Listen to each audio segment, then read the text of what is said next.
May 8, 1945. The guns in Europe are finally silent, but for General George Patton and Marshal Georgy Zhukov, the real war is only beginning. As the smoke clears over the ruins of Berlin, a single command decision at the Elbe River threatens to ignite a global catastrophe. Why did the greatest Allied victory lead to the total destruction of its most successful general? The answer lies in the shadows of a secret standoff. The spring of 1945 is a period of absolute chaos and breathless movement. While the world watches the maps, two massive military machines are racing toward an inevitable collision. In the east, the Red Army of Marshal Georgy Zhukov has become a tidal wave of steel and vengeance. Zhukov, the Iron Marshal, has surged from the gates of Moscow to the heart of the Reichstag, leading the First Belarusian Front with a ruthlessness that borders on the inhuman. According to verified military archives, Zhukov's offensive involves over 2.5 million troops, 6,250 tanks, and 41,000 artillery pieces. His doctrine is simple: mass momentum and the absolute expenditure of human life to achieve strategic objectives. But in the West, George S. Patton Jr. is fuming. His Third Army has conducted the most rapid armored dash in history, slashing through the Siegfried Line and liberating over 1,250,000 square miles of territory. His Sherman tanks and M24 Chaffies have outrun their own supply lines, fueled by the relentless logistics of the Red Ball Express. Yet as he reaches the border of Czechoslovakia, Patton receives the order that will haunt his remaining days. He is told to halt. Eisenhower, acting on political directives from Washington, has ceded Berlin and Prague to the Soviets. To a man who believes he is the reincarnation of ancient warriors, this is not diplomacy. It is a betrayal of Western civilization. Patton's personal diaries, later published as the Patton Papers, reveal a mind already pivoting toward a new enemy. He watches the Soviet allies not as partners, but as a scurvy race of Mongolian savages who only understand the language of iron and lead. While the American public celebrates VE Day, Patton is privately urging his superiors to keep the Third Army at full combat strength. He observes the Soviet supply trains, noting they are mostly wagons drawn by beaten-up old horses or oxen. His tactical assessment is arrogant but precise. He believes his motorized divisions could lick what is left of the Russians in 6 weeks. This is the leadership dilemma at the heart of the 1945 transition. Eisenhower views Zhukov as a reasonable leader and a necessary partner for post-war stability. Patton views the Soviet presence in Central Europe as a strategic nightmare that will enslave the continent for a century. This internal friction within the Allied command is more dangerous than any German counteroffensive. Patton is no longer just fighting Nazis. He is fighting the horrors of peace and the perceived naivety of his own government. The first physical collision occurs near Linz, Austria on May 13, 1945. Patton hosts a luncheon for the commander of the Soviet Fourth Guards Army. It is a scene of forced smiles and hidden daggers. Patton, ever the psychological warrior, knows the Russian reputation for heavy drinking. He orders his staff to water down the Americans' whiskey while serving the Soviets full-strength spirits. In his diary, Patton records the outcome with cold satisfaction.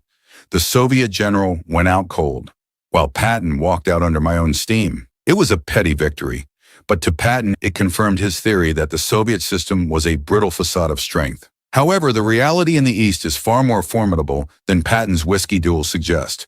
Marshal Zhukov has perfected the deep battle doctrine. During his meetings with Eisenhower, Zhukov reveals a methodology for clearing minefields that stuns the American command.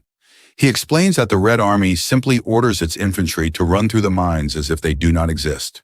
To Zhukov, human lives are metal washers in the machine of the state. This total disregard for casualties allowed the Red Army to sustain the 361,000 losses required to take Berlin, a price the Western Allies were never prepared to pay. As May turns to June, the tension shifts from the dining halls to the riverbanks. On the Danube, a Soviet brigadier general arrives at Patton's headquarters with a demand. He wants the return of riverboats that had carried surrendering Germans into the American zone. Patton's response is legendary among the veterans of the 3rd Armored Division. He reaches into his desk, pulls out his signature ivory-handled revolver. He bellows at his chief of staff, Hobargay, to get the Russian bastard out of his sight. Patton believes that only a picture of force and strength will prevent a Soviet surge toward the Rhine. But while Patton is brandishing his pistols, the British Joint Planning Staff is drafting something far more serious. Codenamed Operation Unthinkable, It is a secret blueprint for a surprise attack on the Soviet Union to commence on July 1, 1945. The plan envisions 47 British and American divisions, supported by 100,000 rearmed German Wehrmacht soldiers, launching a massive strike near Dresden. Churchill is terrified of the Iron Curtain falling across Europe. Patton is the natural choice to lead such an assault, but the plan is eventually deemed militarily unfeasible due to the 4-to-1 infantry superiority of the Red Army. The unseen angle of this period is the logistical friction. The Red Army, though massive, is exhausted. Millions of Soviet soldiers have been fighting for 4 years without respite. Patton sees this exhaustion as an opportunity. He believes the United States has the only army in the world that is getting stronger as others get weaker. He advocates for a speedy showdown before the American public demands the troops be sent home. His refusal to denazify the Bavarian government is a tactical decision. He wants to keep the German administrative and military structures intact to serve as a buffer against Bolshevism. This defiance sets him on a collision course with Eisenhower. The Supreme Commander is under immense pressure to maintain the unlikely partnership with Stalin. Every time Patton speaks to the press, he undermines the fragile peace. He begins to view his own superiors as being worked by the Russians. His depressive spiral deepens as he realizes the warrior's era is ending.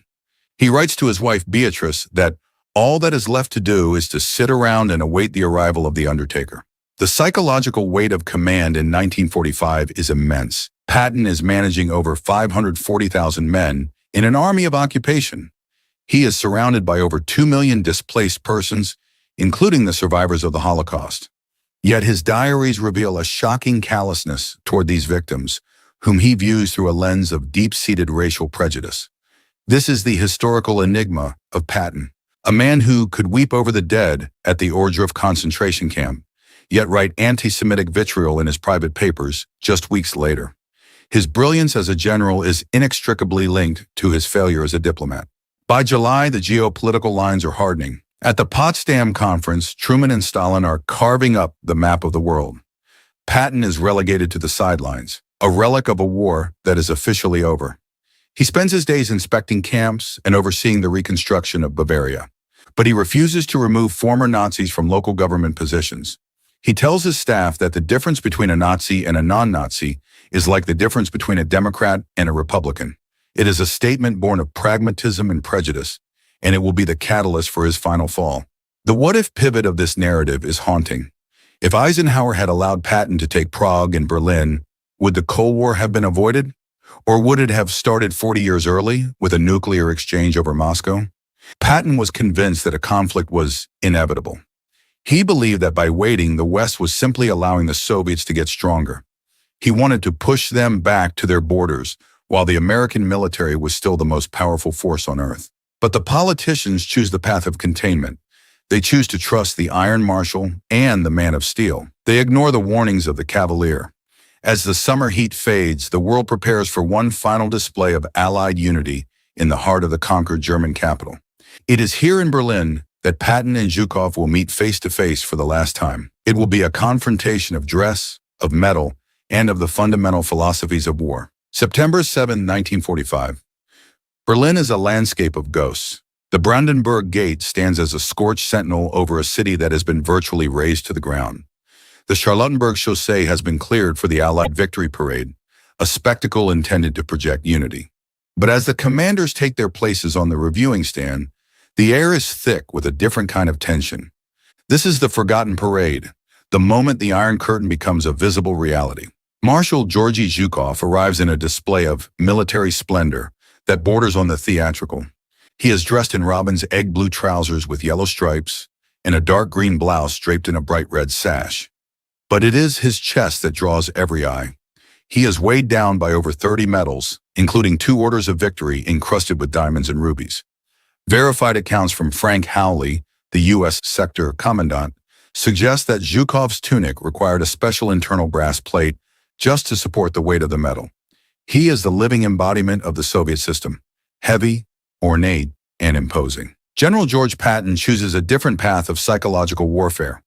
Standing in for Eisenhower, Patton operates on the principle that less is more. He wears a simple, perfectly tailored battle jacket. No sash, no diamond-encrusted stars, just a few ribbons. But his boots are polished to a mirror finish, and his helmet reflects the gray Berlin sky like a silver shield. To the observers, Patton's simplicity is a calculated insult to Zhukov's ostentation. It says that the American warrior does not need trinkets to prove his lethality. It is a duel of medals versus mirror boots. As the parade begins, the Red Army unleashes its newest wonder weapon. 52 massive IS-3 heavy tanks suddenly clatter onto the pavement. Their low profiles, sloped armor, and monstrous 122mm guns stun the Western observers. These are the tanks that were built to destroy the Tiger and the Panther, and now they are being pointed toward the west.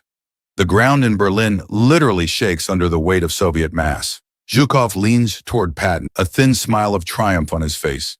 "My dear general," he says, "you see that tank? It carries a cannon which can throw a shell 7 miles. It is a blatant challenge, a reminder of the deep battle reach of the Red Army." Patton doesn't look at the tanks. He keeps his gaze fixed on the horizon. His reply is a masterclass in leadership flow. "Indeed? Well, my dear Marshal, let me tell you this. If any of my gunners started firing at your people before they had closed to less than 700 yards, I'd have them court-martialed for cowardice." It is the only time in recorded history that the Iron Marshal is stunned into silence. Patton's words cut through the Soviet posturing. He is telling Zhukov that American firepower and individual courage do not rely on distance. They rely on the aggressive, close-quarter audacity that won the Battle of the Bulge.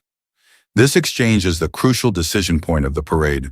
It marks the end of the alliance and the beginning of a 40-year nuclear standoff. Patton has drawn his line in the sand. But back in Bavaria, the lines are closing in on Patton. He is a man out of time.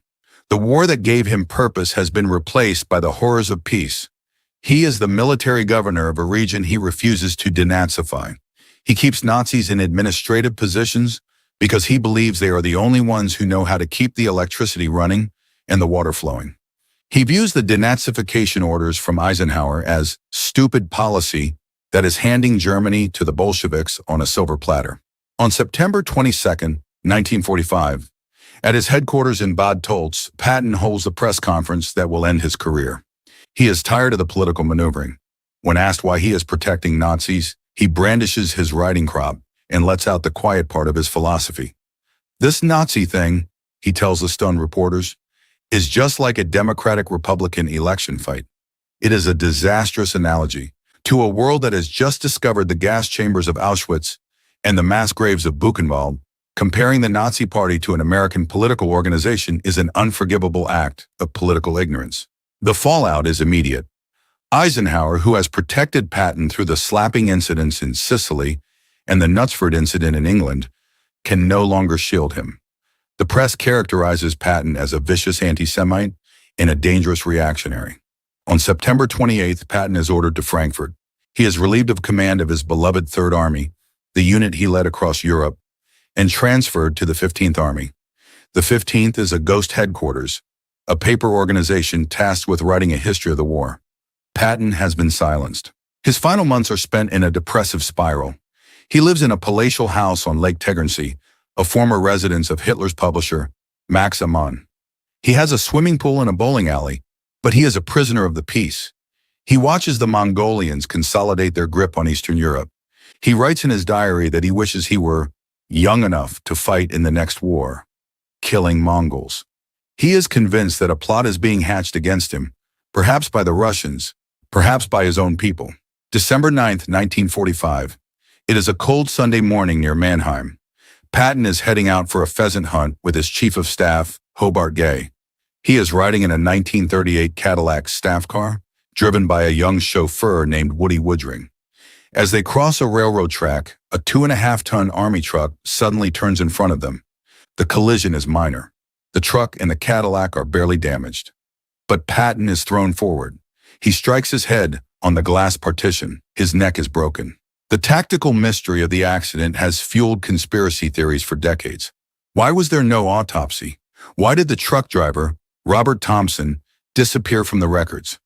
Patton is paralyzed from the neck down, but he is fully conscious. He spends 12 days in a hospital in Heidelberg, fighting his final battle. He is in traction, with fishhooks implanted in his cheeks to stabilize his spine. He tells his staff, "I'm having trouble breathing, Hap. Work my fingers for me." On December 21st, 1945, General George S. Patton Jr. dies in his sleep. The man who lived for movement, for the cavalry charge, and for the lightning war, dies a prisoner of a paralyzed body. He is buried in the Luxembourg American Cemetery, at the head of the men he led in the Ardennes. His cross faces those of his soldiers, as if he is leading them into one last battle. The era of the Cavalier is officially dead. And what of the Iron Marshal? Zhukov's fate is equally bitter. Stalin, terrified of the general's popularity, exiles him to a minor command in Odessa. The conqueror of Berlin is erased from the Soviet history books for a decade. He spends his retirement working on memoirs that are heavily censored by the state. He dies in 1974, a monument to a system that consumed its own heroes. Zhukov and Patton, the two titans of 1945, are both discarded by the peace they helped create. As the camera pulls back from Patton's grave, we are left with the historical enigma. Was Patton a prophet who saw the Cold War before anyone else? Or was he a dangerous relic whose prejudices would have led the world into a nuclear winter? The 1945 standoff between the mirror boots and the medals was the pre-dawn of a conflict that would last for 40 years. Patton and Zhukov were the last of the great captains, men of iron and blood, who found that in the new world of atomic bombs and ideological containment, there was no room for the warrior's soul. History remembers Patton as a prophet of the Cold War and Zhukov as the savior of Moscow. But if these two titans had been allowed to settle their scores on the battlefield in 1945, who do you believe would have emerged victorious? American technological mobility or Soviet crushing mass? Let us know your tactical analysis in the comments below, and don't forget to subscribe and hit the notification bell.